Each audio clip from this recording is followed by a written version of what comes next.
Good morning. It's Saturday, February 28th, and I'm T-Roy. Some friendships don't end in explosions. They just fade. Some people don't betray you. They just slowly stop showing up. And if I'm honest, loneliness can make you call something friendship that's really just familiarity. Today's verse hits on that tension. Proverbs 18 and 24. There are friends who destroy each other, but a real friend sticks closer than a brother.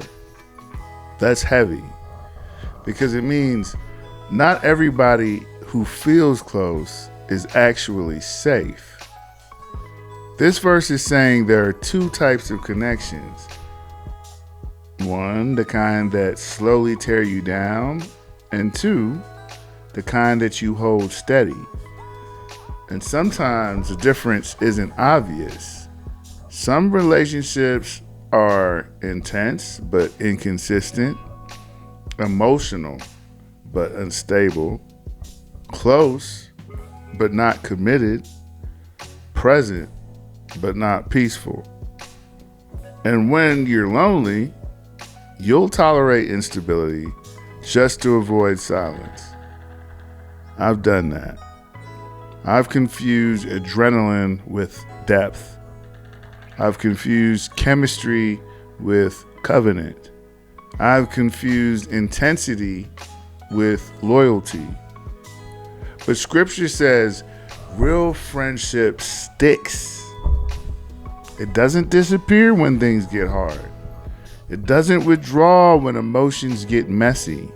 It doesn't show up only when it benefits. It stays.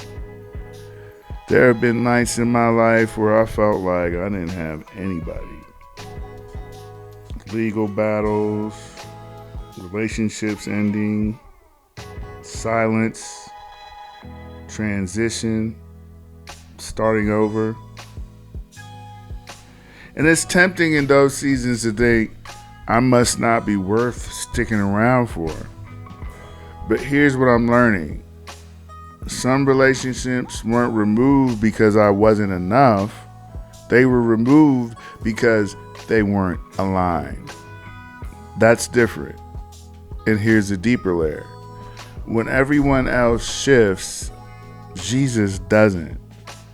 He has stuck closer than a brother in my life. When people stopped responding, when calls went unanswered, when I was fighting alone, when I didn't even want to get out of bed, he stayed. So what do we do with this? 3 things. 1, stop forcing what isn't mutual. If someone has to be convinced to stay, they're not your sticks closer than a brother person. Number 2, stop mistaking access for loyalty.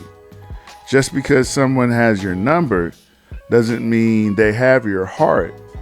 Number 3, start evaluating relationships by peace, not intensity.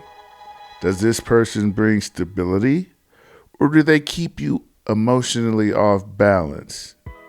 Real friendships feel calm, not chaotic. And if you're in a season where you feel alone, maybe you're not abandoned. Maybe you're being refined. Maybe God is removing noise before he introduces alignment.